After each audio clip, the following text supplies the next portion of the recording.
So, who made Allah? We've tackled this question when it came to who made God, but what about Allah? Today, we're going to do exactly that and find that the answer is just as incoherent for the Muslims as it is for the Christians. Because that's really a surprise, right? Yeah, I didn't think so. So let's get to it.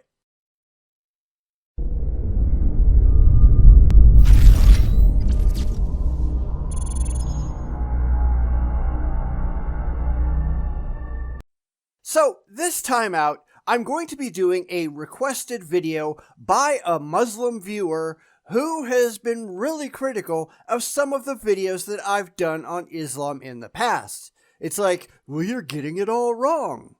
Well, I can't be getting it wrong because I'm responding to people who are making these claims. They're saying it's right. I'm disagreeing. If you want to say somebody's wrong, take it up with them. But anyway, he gave me this video, and this is someone called Muflihoon, and if I'm pronouncing that wrong, my apologies, but this is what he thinks is an accurate video regarding who made Allah. So let's see how this all turns out.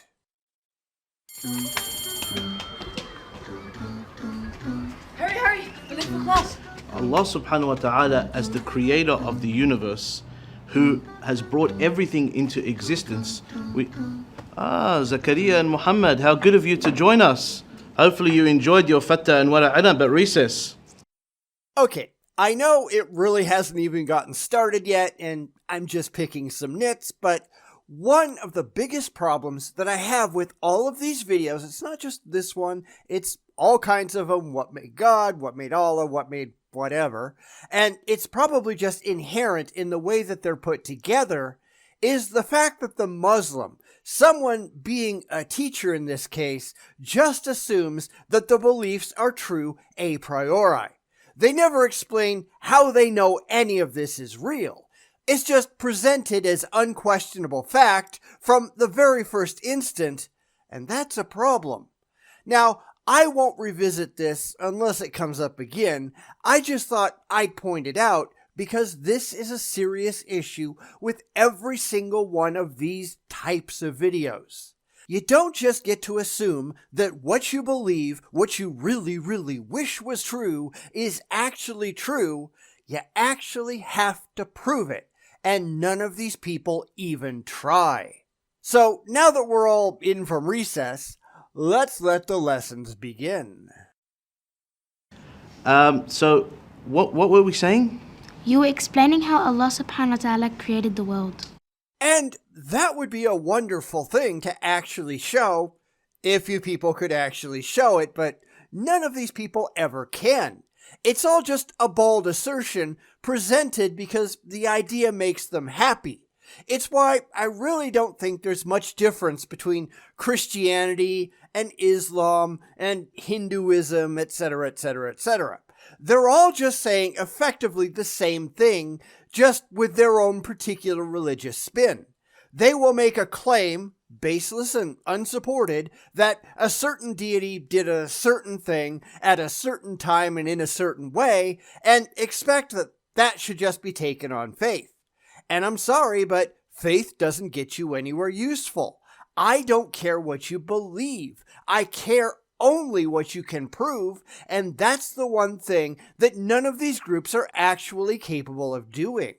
The only reason the already religious buy into it is because, no surprise, they're already religious. They've already been indoctrinated to think that these unsupported stories and these really ridiculous beliefs actually sound reasonable. But they're not. They're just not. You need to start at square one and explain to me every step of the way and provide evidence every step of the way that shows that these things are actually true. And the religious are really terrible at that, aren't they? But let's get back to the video and see where it goes. That's right. But Sheikh, I had a question. Yes. If Allah created the world, then who created Allah subhanahu wa ta'ala? Okay, That's all right. That's all right. That's actually a very interesting question. But before I think we answer that question, we should first know who Allah subhanahu wa ta'ala truly is. According to who exactly? Because this is right back to giving answers without showing that those answers have any objective validity. Your faith doesn't mean a thing. You've got to show that you actually have a way to back it up objectively. And good luck on that, because I don't care what you believe. I don't care what gives you an emotional woody. I care only what you can prove, and that requires objective evidence, something that these people just don't have. If all you can do is just run off at the mouth about the things that you really wish were true, then you've lost already. You have to do a lot better than that. Well, isn't Allah the one who created everything? And wasn't He here before everything else? That's right, Bilal. Allah is al-awwal, the first. That means there was nothing before Him. Yeah? Prove it.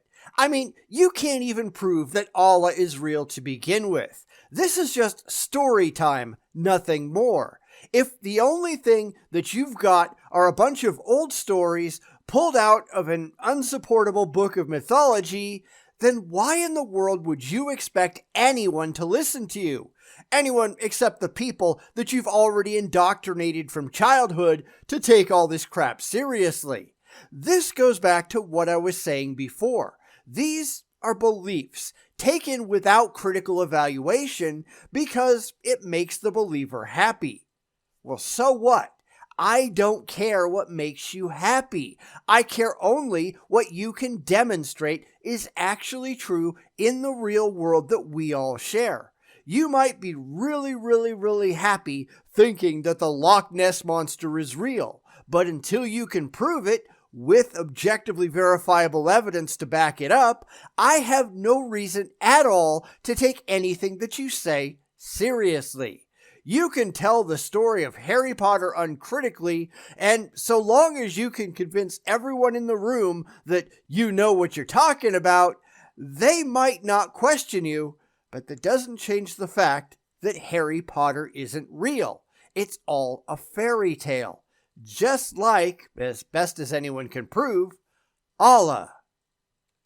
Allah subhanahu wa ta'ala is, was, and will always exist. So the question, who created Allah, doesn't make any sense, because the word Allah means the one who is uncreated. And that's just an assertion. You're not remotely impressing anyone.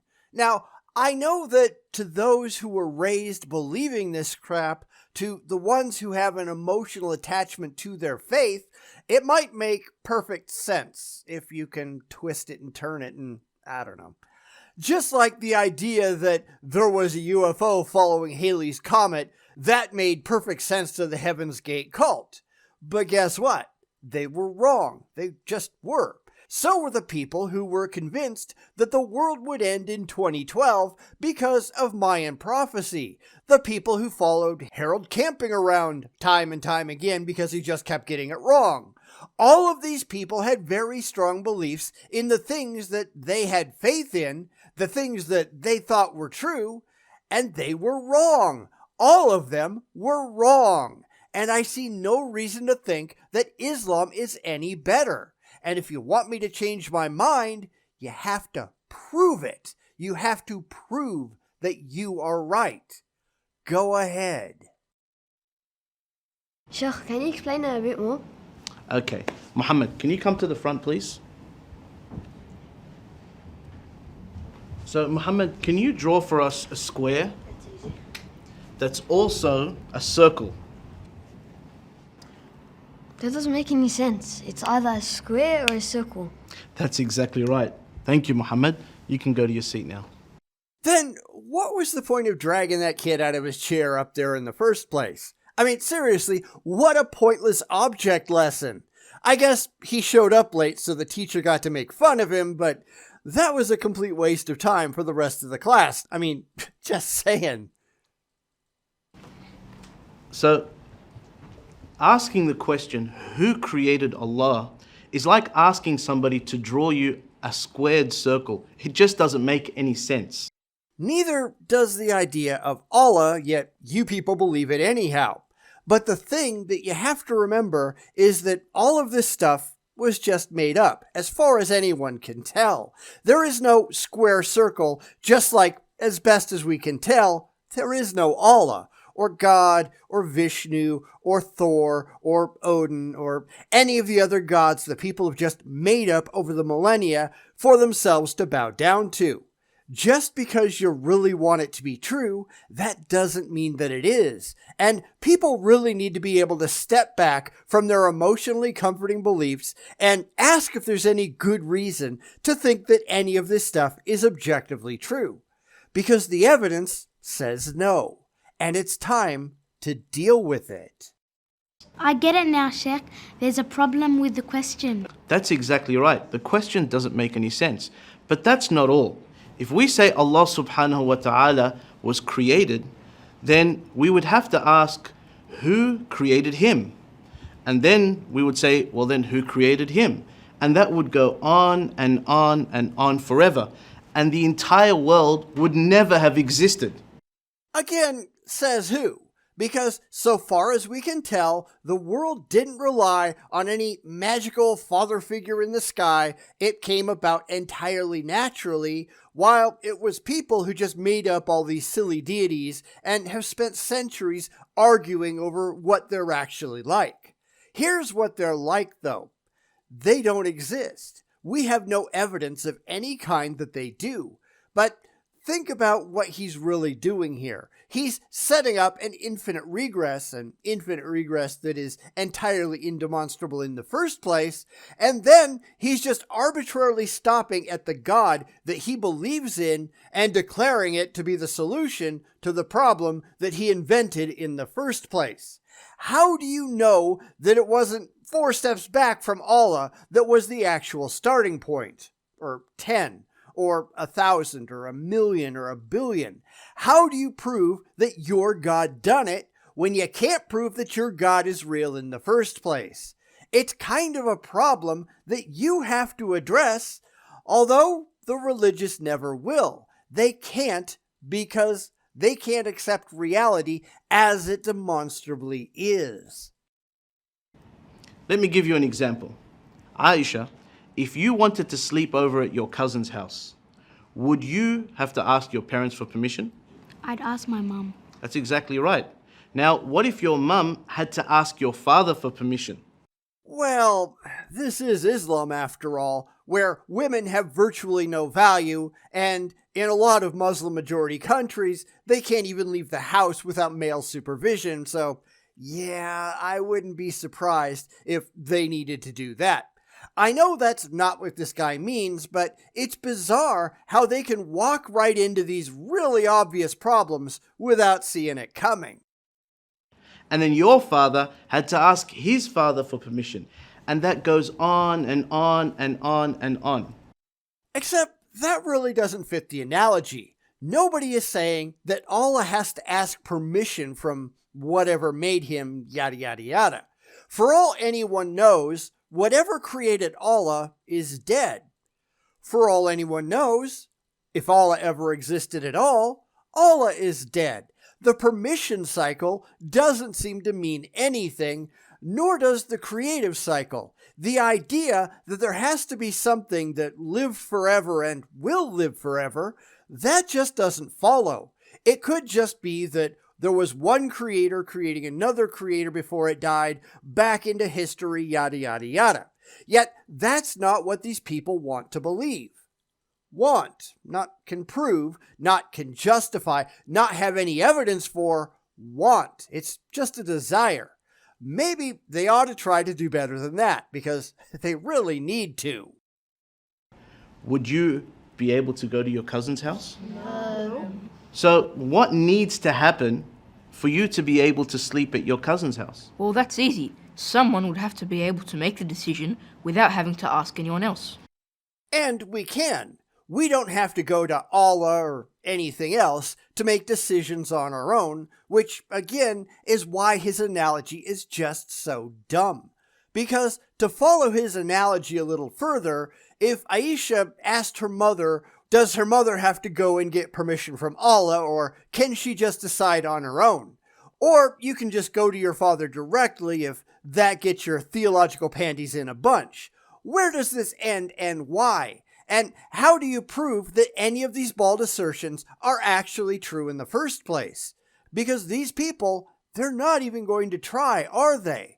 And again, that's a problem, because you people have to be able to come up with answers that are backed up with something besides, I really wish it was true. But they don't, do they? That's exactly right. Likewise, the world would never have existed unless Allah had created it without relying on somebody else. Yeah, prove it. Because that's where we always get to when the religious start flapping their lips. What is any different than this guy saying, well, Allah did it? Or a Christian saying, well, God did it? Or some sub-Saharan African tribes claiming Mabumbo vomited the universe up after being sick? Or in Norse mythology, when the sons of Bor slayed the medieval giant Ymir and formed the world out of his carcass. Anyone can make a claim. You have to prove that it's more than a claim. Go ahead. You have to be able to back everything up that you're saying. And like it or not, the Muslims are no better at that than anyone else.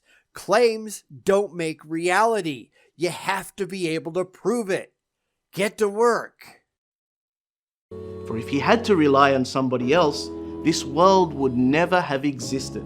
It is necessary for this world to have a creator that is awesome, he is absolutely powerful, he is uncreated, and he is the originator of all things. Says who?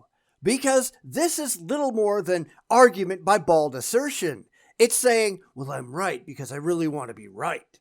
Well, that doesn't make you right. This is exactly why the religious have so many problems. Because they reach a point pretty early on, actually, where they run into a rational brick wall. They can't actually prove that any of the things that they believe in are actually so, and for skeptics like me, they have to do a whole lot better than that.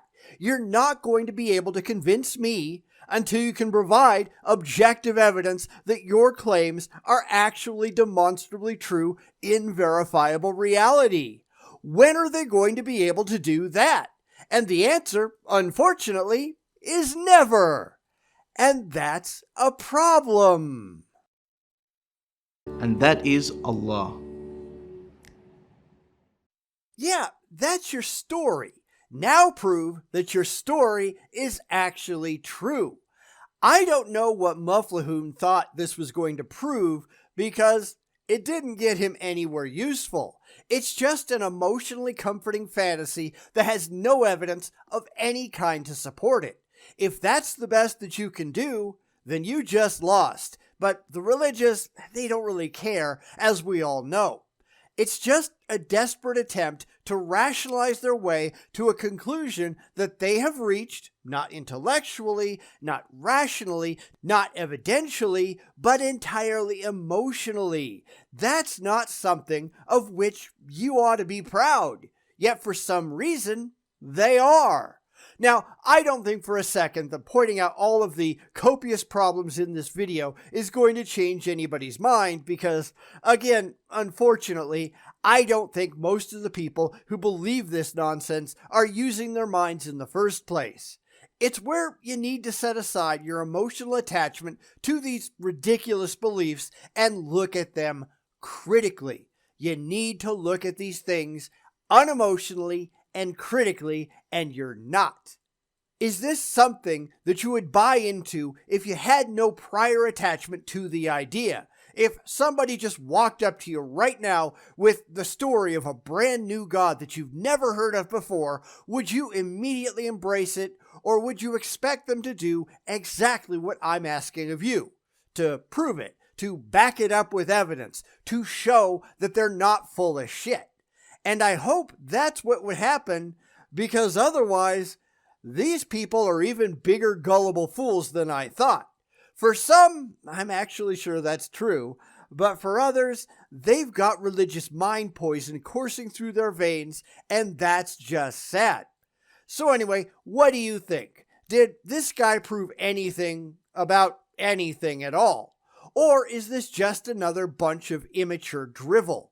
Let me know down in the comments what you think, and if you see Muflihoon down there, make sure you give him a thanks for suggesting the video. I'm sure it didn't work out the way that he hoped, but hey, I'm thankful that he gave it a try. And if anybody else out there wants to do the same, you know you can, because I do make these all the time. So anyway, until next time, take care, stay sane, and think. Please think. Because we all see what happens when you don't. Bum